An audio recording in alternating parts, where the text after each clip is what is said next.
días, oyentes y televidentes de todo el Perú. Estamos en Ampliación de Noticias con Patricia y Ricardo. Muy buenos días, amigos. Buenos días, bienvenidos. Y efectivamente retorno en un momento fragoroso a las conducciones, pero más inesperado todavía, porque se inicia con una conversación y una entrevista con el expresidente y candidato presidencial, doctor Alejandro. Gracias. Siempre que justamente la voy a mencionar. Ana García, lo que pasa es que estaba tratando de recordar quién en efecto fueron sus adversarios. Yo he tenido ocasión de conversar con usted y entrevistarlo en todas las ocasiones en que llegó a presidente. Creo que este es la número 1000. Y entonces eso hace mucho más interesante, porque de hecho sí vale la comparación. En fin, tanto en la primera como en la segunda ocasión estaba muy claro que habían tendencias muy manifiestas, ¿no es cierto? Primero y segundo, y que ahí había que combatir, y además con gente muy interesante, el caso de Frejolita y del propio Ollanta Humala.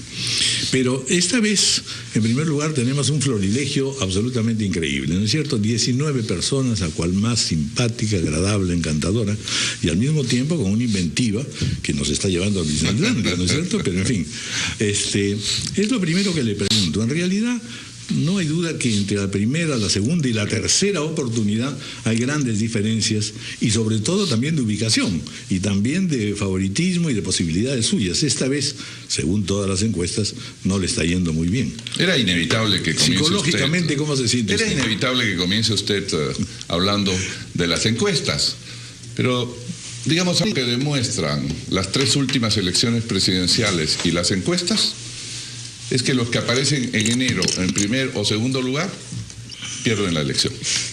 Por consiguiente, jugar con encuestas es ahora como jugar con dados o vender resultados. Bueno, siempre es a quien los quiera pagar. Eso siempre es así en nuestra política. Ha existido en nuestra política, pero en enero de 2001 tenía 4% en las encuestas y terminé con 47%. En enero del 2006 tenía 8%, va mejorando en las encuestas, y terminé con 53%. De manera que las encuestas a esta altura no le causan preocupación. Ninguna significación. Pero sí le llevan a preguntarse, por lo menos. El pueblo peruano reflexiona en torno a temas básicos. Eso es lo que ¿Quién ofrece seguridad y confianza en las cosas? Solucionar los problemas, y el pueblo no se va a jugar a la timba su destino, de eso estoy seguro.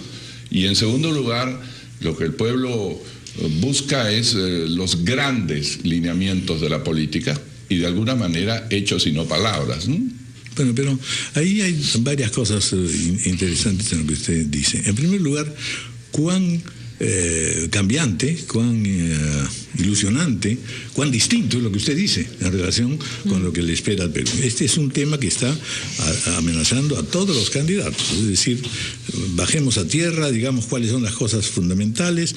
Hay efectivamente claridad en decir 5 o 6 cosas son centrales, pero sobre todo, ¿qué equipo lo acompaña, por un lado?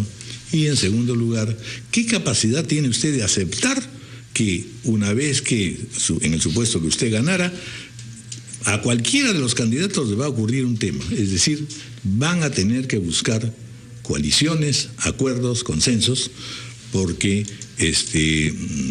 no va a poder ser muy distinto del de ahora, y que ha sido un factor deteriorante de la propia administración, bueno o mala.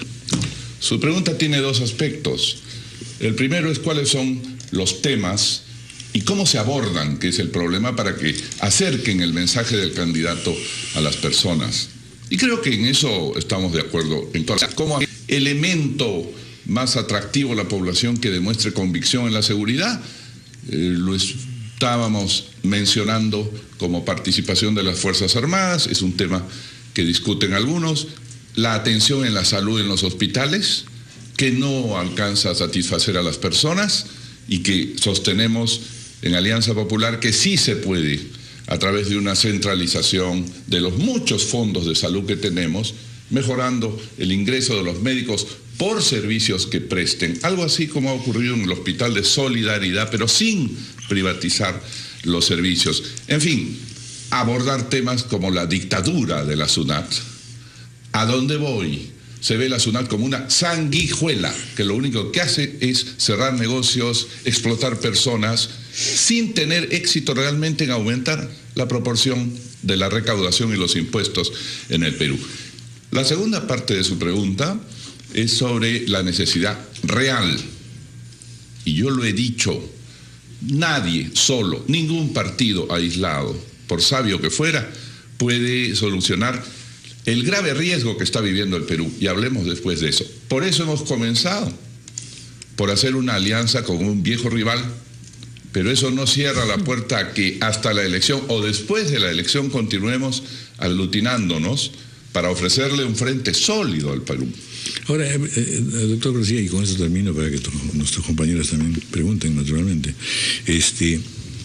Una cosa que Dedú está diciendo en este momento es: qué curioso que no se centre la atención, y eso está pasando con varios candidatos, en la economía, porque es allí donde en realidad no se pueden hacer promesas. Lo que se está diciendo es: esta es la coyuntura, cuáles son los problemas, vamos a enfrentar situaciones internacionales, y además internamente, así como usted ha mencionado la SUNAT, hay una serie de otras instituciones que crean severísimos problemas económicos, en fin, más avanzado y moderno.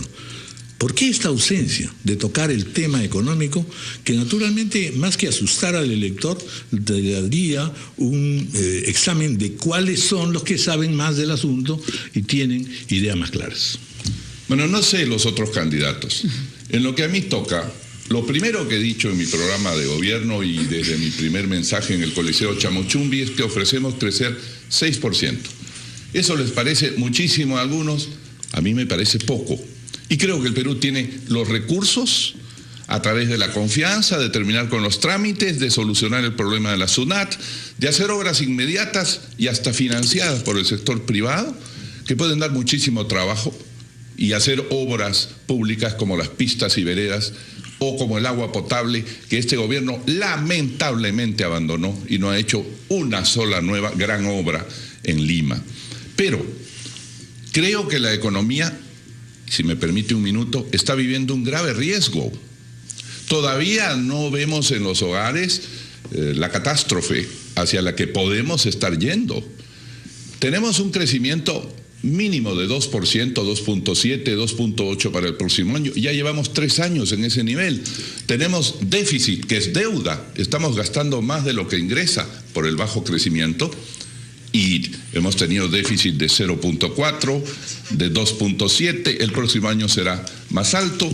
Tenemos un problema de reducción de ingresos, ha caído la recaudación, y tenemos un problema de caída de la inversión privada ya por 10 semestres. Estamos yéndonos a pique, aunque todavía no se siente porque el gran desempleo no ha llegado, pero en unos meses comienza. Este inmenso peligro exige unión y exige respuestas de confianza y de destrabar la famosa y destrabar los problemas con un TUPA único, es decir, un TUPA que reduzca todas las instancias y los trámites en todas las instituciones del Estado para facilitar, trabajar y dejar trabajar, como dijo Fernando Belaúnde en una hermosa frase. Vamos a hacer una pausa de 8:15. Claro que hay dos cosas allí que son amenazantes: la falta de institucionalidad y la corrupción. A eso vamos. Así que la cosa es seria. Y después vendrá Patricio. 8:16.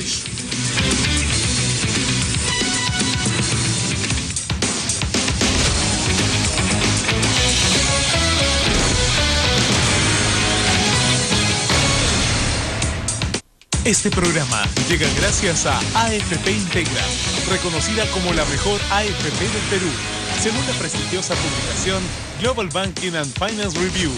AFP Integra, la AFP número 1 del Perú.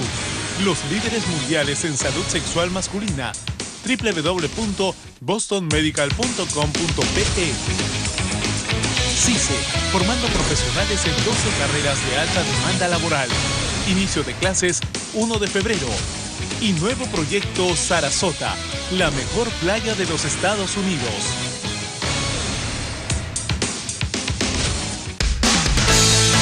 Estudiar en CICE me acerca al futuro que quiero. Porque sus carreras están acreditadas en calidad académica. Porque puedo trabajar en lo que me apasiona. Porque puedo estudiar con excelente infraestructura. porque con CICE yo puedo todo eso y mucho más. CICE, 30 años de calidad académica formando profesionales en 12 carreras de alta demanda laboral. Desde que sus parejas fueron a Boston Medical Group, millones de mujeres son felices porque gracias a Boston Medical Group, la disfunción eréctil, la falta de deseo sexual y la eyaculación precoz ya no son un problema. Una cita hoy mismo en Lima. Llámanos al 748-1900, bostonmedical.com.pe.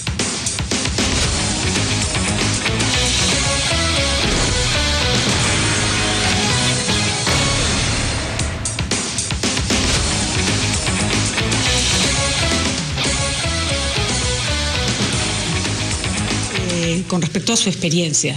Efectivamente, tener un pasado reciente es importante porque uno tiene cosas que mostrar, ¿no es cierto? Uno tiene algo que mostrar como carta de presentación. Pero también ocurre que la pregunta que se hacen las personas en su casa es, por ejemplo, la misma SUNAT sanguinolienta existía del 2006 al 2011. La misma AFP que nos cobraba comisiones que nos parecen muy caras y no nos daba nuestro dinero existía en el tiempo en que usted fue presidente. Las mismas tupas complicados estaban ahí. Usted tuvo 5 años para resolver esos temas y no los resolvió. Yo entiendo que no se puede resolver todo, pero algunas cosas sí eran fundamentales y no se plantearon reformas importantes. ¿Por qué habría que confiar en que esta vez sí lo va a hacer y que no se trata simplemente en ofertas de campaña? Gracias por la pregunta. En efecto, la misma SUNAT existía, pero no era una sanguijuela que perseguía encarnizadamente a los pequeños y microempresarios. Eso se lo puedo garantizar y vamos a los periódicos de entonces a ver si había las mismas quejas de las pymes en contra de la SUNAT. A mí me percibió igualito que ahora. Y no se le pymas, pero no. O sea, nos llegaban las mismas notificaciones. Vamos, la gente no siente que la SUNAT se ha vuelto mucho peor. ¿Y sabe por qué? Porque no tenía 3 veces más empleados como ahora. Comencemos por eso. Y yo siempre me opuse a que la SUNAT ganara comisiones por lo que le cobra a usted y a cualquier pyme para hacerse un monstruo de edificio que quieren construirse en la carretera central. Totalmente de acuerdo con usted. Solo que los problemas han aumentado sensiblemente. Ha aumentado. La invito a ver al Instituto Nacional de Estadísticas el índice de las comisarías. Pero se ha reducido el número de policías en las calles matemáticamente. En este momento solo tenemos entre 13 y 15 mil policías en todo el Perú, en la calle. Lo demás está sentado en la oficina en labores administrativas o está cuidando instituciones en diferentes partes. De manera que los problemas se van multiplicando y agravando. En mi época también la gente se quejó del precio del pollo, pero jamás el precio del pollo llegó a 10 soles como ha llegado a unos mercados hoy día.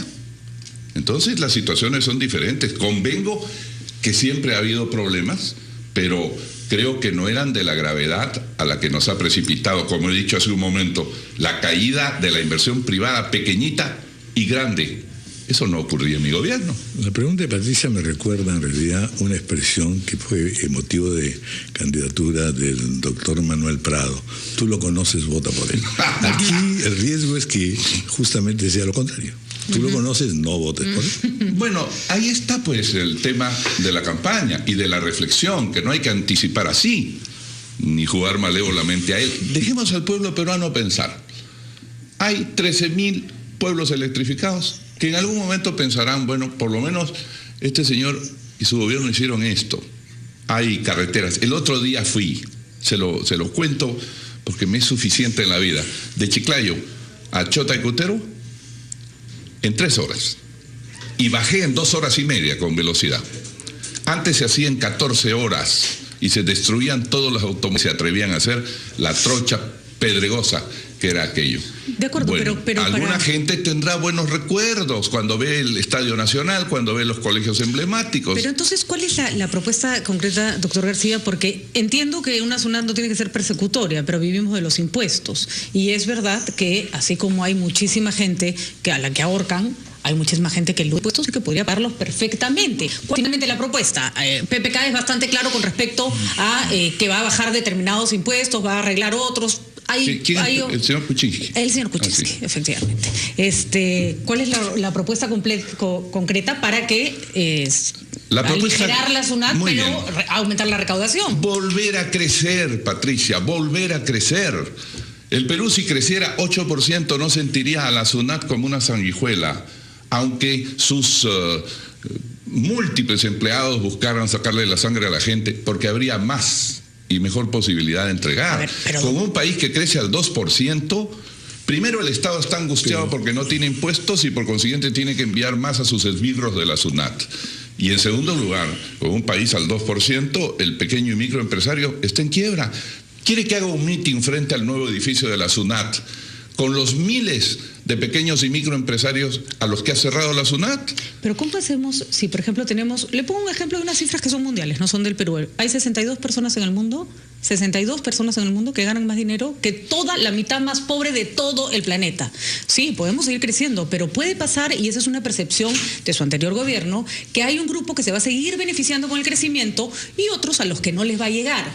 Y disculpe, doctor García, pero el perro del hortelano justamente dividió a los peruanos entre aquellos que se sentían beneficiados con el crecimiento y aquellos que no se sentían beneficiados con el crecimiento. Que el perro del hortelano señaló que el Estado mismo es un perro del hortelano. Pero usted que ni come ni deja usted comer. representaba el Estado en ese momento. No, pero o sea, lo dije así. Usted era el jefe de ese Estado que no comía ni dejaba comer. Por eso reducimos los trámites, por eso aumentamos el crecimiento. Por favor, en mi época el empleo formal crecía 8% anual. Mire los datos, yo no estoy inventándolos. Sí. Ahora crece 2%. Por consiguiente... García, usted nos habla mucho sobre las obras que ha hecho y cita a Fernando Belaúnde. Bueno, porque tengo obras. La única persona que cita en su artículo publicado ayer bajo el título Política para la Vida Cotidiana. Ya sabemos esas obras que han sido publicadas en un libro, 150.000 creo que usted se atribuye. Pero, no, curioso, bueno, no las he podido contabilizar, pero en fin, usted se atribuye 150.000 obras. Ahora, posterga deliberadamente de ese artículo un tema que es, sin embargo, crucial, la justicia, y anuncia que lo va a tratar en una próxima vez. Justamente eso tiene que ver con un reproche que se ha hecho a su segundo gobierno. Obras, podría decir como otro dirigente político vigente, hechos y no palabras que un expresidente usó. Sí. Prefiero no mencionar su nombre, pero creo que no era muy democrático el que dijo eso. ¿Por qué no se hizo reformas estructurales? Claro, lo de la SUNAT ya ha sido resaltado por Patricia, pero la justicia, por ejemplo, ¿usted hizo algo para que no estemos justamente en una situación que muchos peruanos sienten de desamparo ante la arbitrariedad de los jueces? Ese es un aspecto, pero muchos peruanos sintieron que tenía más ingresos, que tenía más empleo, que producía más y que el Estado les hizo eso, obras de agua potable para 1.080.000 limeños y 2 millones de peruanos en las provincias, etcétera, etcétera. No podemos dejar eso de lado. Pero evidentemente yo he escogido siempre algo: crecer, buscar la abundancia y en ese momento hacer las transformaciones que el país necesita. Porque si usted hace algunas transformaciones con un país en declive que se está cayendo y contrayendo, lo único que va a generar es un enorme problema. Pero no fue el caso durante su segundo mandato, en donde tuvo las mejores condiciones de las últimas décadas. ¿Por qué no se hizo ahí reformas de aspectos que no son concretos como el de la justicia? Es que no pida todo a la vez, pues, mi amigo. Nosotros impulsamos el desarrollo productivo y el mejoramiento global del país, y en esas condiciones y con ese piso se podía hacer, como yo esperé que lo hiciera este gobierno, esas reformas, pero no se han hecho. Ahora, si usted me dice, hablemos del Poder Judicial, si quiere, podemos conversar, pero tampoco... Yo le he hecho referencia por eso a la institucionalidad. Y es muy cierto que hay que atacar, pero volvemos a lo mismo porque es un tema bien interesante en el que estamos entrando. Estamos entrando a decir, hasta aquí el comportamiento del doctor García es exactamente el de todos los candidatos, porque dicen... Todo lo que se ha hecho anteriormente, sobre todo expresidentes que vuelven a la candidatura, todo lo que se ha hecho durante mi gestión fue absolutamente formidable, y en cambio el que después me sucedió fue un papanatas que hizo, perder todo lo obtenido.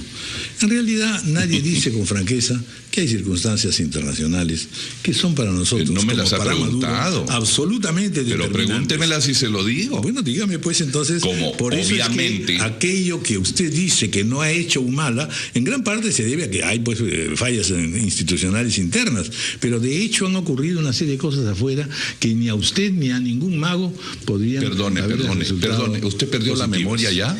No, voy en camino de eso. Voy en camino de eso, dígame viejo, pero no digo. Le recuerdo la memoria por lo siguiente. ¿Recuerda usted el estallido económico del año 2008? ¿Recuerda usted cuando se nos vinieron abajo todos los precios el año 2008? Y sin embargo, mientras México retrocedió menos 7% y Chile menos 3%, el Perú sí logró crecer 1%. ¿A qué se debió? ¿A qué se debió? A que pusimos en marcha la energía interna del país, multiplicamos la inversión pública y facilitamos, por ejemplo, en vez de dar toda la vuelta por la SUNAT y a los gobiernos regionales, que las empresas pudieran directamente invertir, pagar sus impuestos en obras. Se llamó obras por impuestos, que ahora usa este gobierno, pero poco. Y yo planteo ahora hacer servicios por impuestos. No solamente obras de cemento, sino que paguen al profesor, al médico, en los lugares alejados donde no existen. Se debió a eso, y se debió sobre todo, y usted es maestro en este tema, a la palabra de la política. Porque si el presidente deja que se caiga el ánimo nacional y no habla, el ánimo se cae. Y yo quiero recordarle, y estuve muchas veces aquí, y todas las mañanas a las 7 de la mañana y a las 5 de la tarde después, le hablaba al país para devolverle la confianza, para que no tuviera miedo, y llamaba a los empresarios a invertir y les decía, ahora, porque el que invierte en esta situación de caos es el que va a ganar más adelante. Y yo creo que lo que ha faltado es conducción política, por eso hay que reivindicar la política, no solamente hablar de economía. Ahora, hay ese tema de la política. No digamos pues que todos los que están criticándola a usted son malvados, malintencionados, jamás lo he pensado. ¿No es cierto? Es decir, tienen que llevarlo a pensar también, hubo pues efectivamente fallas. Evidente. Pero por otro lado, en realidad, hay algo que yo mencioné esta mañana y comentaba, un artículo estupendo que ha salido en El País, en lo que se habla de una costumbre que no existe en el Perú, y es el compromiso. El saber comprometerse sin necesidad de tener que matarse entre los unos y los otros, sino al contrario, ¿no es cierto? La diferencia entre pacto y compromiso, también leí el artículo. ¿No es cierto? Y que es muy, muy interesante y muy rico porque nos lleva efectivamente a ese tema. Yo lo que advierto hasta el momento es que en este cruce terrible de flechazos, hachazos y frases a veces ingeniosas, pero destructivas, no se le está dando al ciudadano lo único que él quiere, la seguridad de que podemos componer las cosas buscando consensos fundamentales y no entrando a morderse los unos a los otros. Bueno, en principio no participo del morderse los unos a los otros. No me gusta eso y no creo que el haber sido alto funcionario de nuestra patria me permita estar jugando a tirarle flechas a otro o embarrando a otro. Ese tipo de política no me gusta. Por eso anuncié siempre, vamos a las propuestas. Y las propuestas que he expuesto, el canon comunal, la titulación cambiando la Constitución para hacerla más rápido y darle seguridad a la gente, los fondos de pensiones para que puedan permitir a las personas usar su ahorro en cuota inicial de vivienda, que es lo más previsional que existe en el mundo, regular o de alguna manera concertar tasas de interés que no ahoguen a las personas en las tarjetas de crédito, pistas y veredas que o se hacen hoy, Raúl, o no se hacen nunca, porque hoy, gracias a la caída del precio del petróleo, la brea y el asfalto están a la tercera parte del precio. Usemos esta circunstancia porque la pista y vereda es lo que más trabajo da cuando se ejecuta y es lo que más bienestar da a los hogares del pueblo. Vamos a hacer una pausa, 8:31. Tenemos una pequeña ampliación, qué bueno.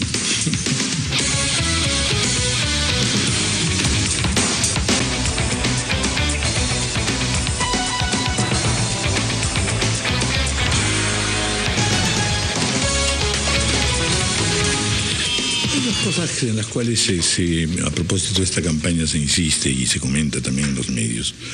Una primera es la que se refiere a la falta, no obstante de que se dice que hay una crisis mundial en materia de doctrinarismo y de tendencias ideológicas en la política, Sin embargo, en realidad en el Perú pareciera que ahí estamos ante una inexistencia. Y son definiciones necesarias que uno tiene que hacer.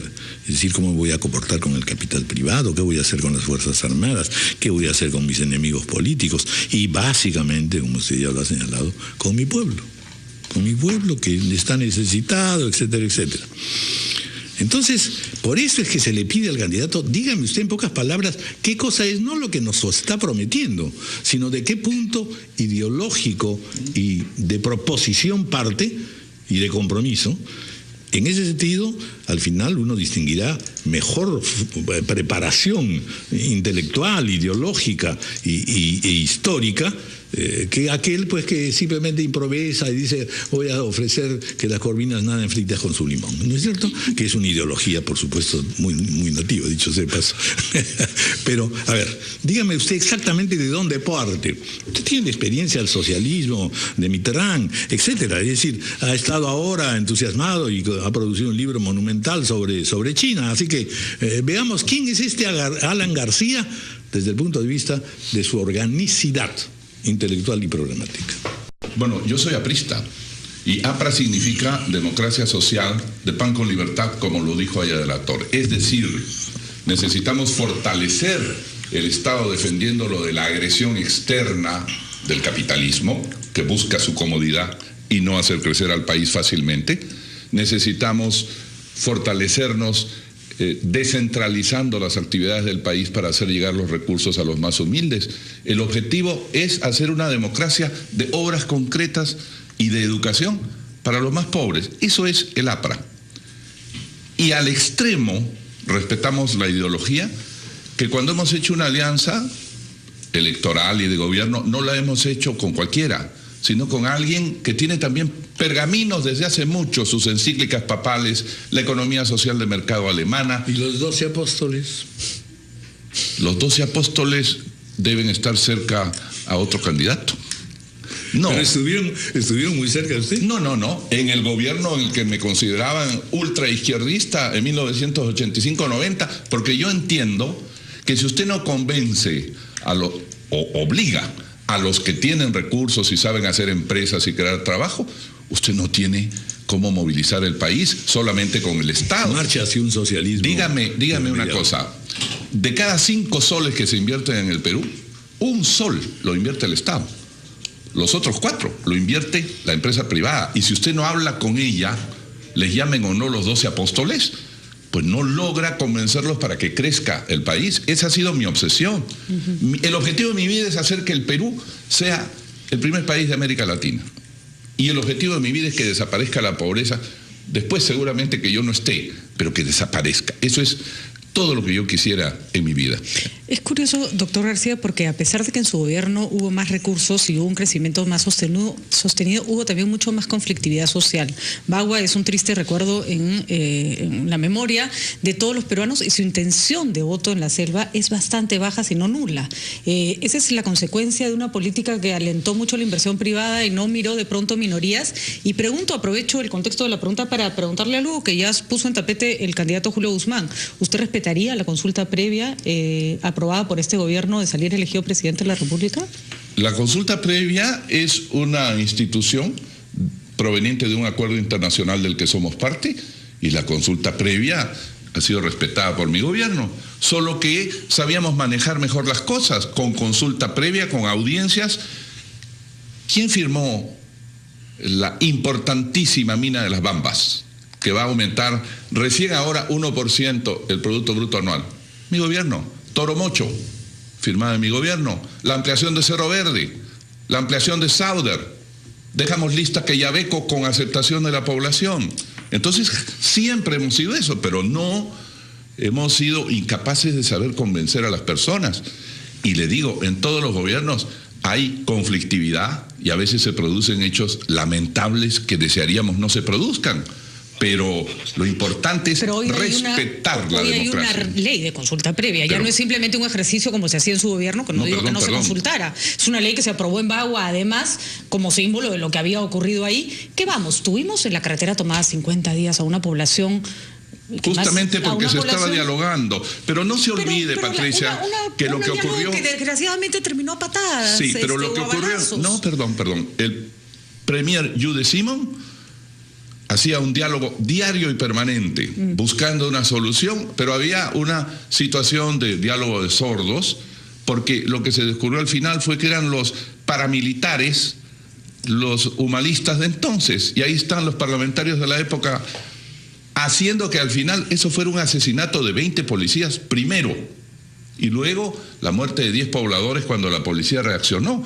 Pero no me diga no entiendo esa teoría. No hubo. Murieron 20 policías y una cantidad importante, y 10 pobladores, 10 comuneros, porque los humanistas eran paramilitares. No hubo ahí una falta de entendimiento sobre lo que significaba el TLC y los tratados que ustedes estaban negociando. Había hubo un una acción policial torpe que terminó en una desgracia. No, había un diálogo en marcha, y en la mañana de lo ocurrido, agentes paramilitares arrebataron sus fusiles a los policías, ultimaron policías y horas después degollaron otros policías en la estación de bombeo. No olvidemos eso, tampoco pasemos por alto. ¿Cuáles son los que están presos por esos crímenes? Nunca justificaré ninguna acción de esa naturaleza, pero eran nativos bastante furiosos por lo que estaba pasando. Para militarizar la situación, parece que... No fue militarizada, era la Policía Nacional. Pero usted habla de y había un diálogo con sus representantes por 55 días. Nada más. Doctor García, hay varias versiones sobre eso, como usted sabe. Un minutito para hablar sobre educación. La versión importante es la Defensoría del Pueblo, que demostró que no hubo ningún crimen ni ningún desaparecido. E invoco a Beatriz Merino, que así me envió un informe y así lo ha confirmado. Hay un desaparecido, como se sabe, y fueron 25 policías muertos. Pero en todo caso, quería ir al tema educativo. ¿Cuál es su posición ahora sobre la ley universitaria y sobre la SUNEDU? Porque lo que habíamos escuchado hasta ahora fueron declaraciones cuando la cosa estaba incierta y habían rectores rebeldes, mientras que creo que se ha ido apaciguando todo y no sé cuál es la posición del APA. Bueno, mi posición es que la educación tiene que ser de la más alta calidad para no estafar a los estudiantes ni venderles papeles y títulos que no tienen valor. Por consiguiente, eso sí debe ser supervisado y debe ser acreditado. Por la SUNEDU. Si es la SUNEDU, en buena hora. En lo que yo no estoy de acuerdo es que el gobierno designe la SUNEDU. No estoy de acuerdo. A uno de sus miembros, como usted sabe. Es el que va a ser presidente. Sí, pero que no tiene un voto único, ¿no? Pero yo lo que creo es, como aprista y como reformista universitario, que la libertad de cátedra y la libertad de creación de facultades y escuelas debe estar en manos de las universidades. Por consiguiente, yo creo que es muy bueno que se ponga a examen a los rectores, profesores y calidad universitaria. Eso está muy bien. Lo único en lo que no estoy de acuerdo es que sea el presidente quien designe a través de su ministro quién va a ser el jefe de la SUNEDU. Yo no ejercería esa facultad. Si fuera elegido, buscaría de inmediatamente concertar y coordinar con las instituciones de mayor importancia, para que ellos se pongan de acuerdo en un representante que no sea político. No hay que politizar la universidad. Doctor, el tiempo nos gana lamentablemente, pero qué pena. Va a tener ocasión larguísima. ¿Me va a volver a invitar? Pero por supuesto. Ay, qué bueno. Y cada vez que sea más peligroso, mejor. Mientras conservemos la memoria, lo vamos a volver a invitar. Para que nos cuente algo sobre sus listas para el Congreso, ¿no? Ay, qué bueno. Se habla de Mario Hart, por ejemplo. ¿Será posible eso? Hasta ahora no lo sé, es una buena posibilidad, es un joven que expresa otra forma de juventud, otra forma que a veces no entendemos los que estamos formalizados. Eso es lo que usted quisiera, pero Milet, que es una niña a la que yo admiro mucho por su forma de expresión y por la libertad que expresa, pero tiene 23 años. Bueno, el otro día conversé con ella y me pareció muy inteligente y madura. A propósito de la pregunta que se le hacía de los candidatos jóvenes, en realidad uno de los aspectos que sin duda va a influir de manera determinante en los resultados electorales es quien conquiste a los jóvenes, cosa que es bastante difícil porque allí las dosis de pesimismo y de incredulidad son muy altas. En segundo lugar, porque la labor, no diré destructiva, pero sí absolutamente insistente e insidioso de las redes sociales son un factor determinante. Y de hecho, en realidad, hay que repensar las cosas.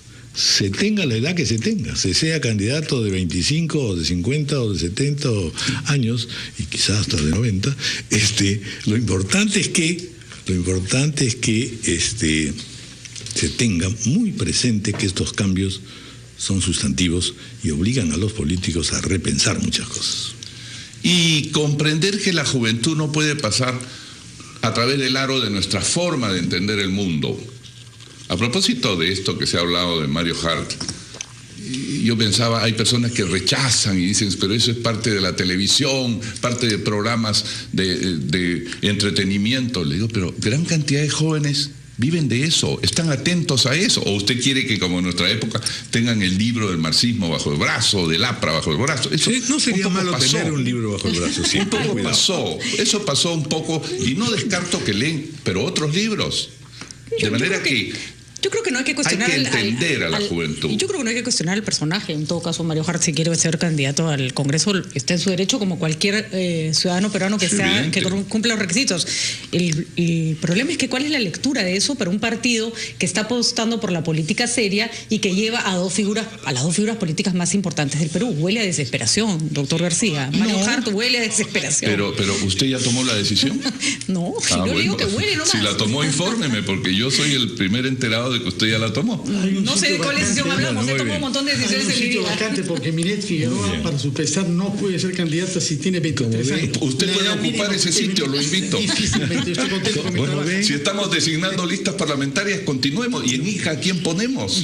Lo que recuerdo es que el mínimo de edad, señor expresidente, es 25 años. Y usted ha dicho que Miret Figueroa tiene 23, así que revise sus intenciones sobre ella. Digo políticas, ¿no? Mínimo de edad, 25 años.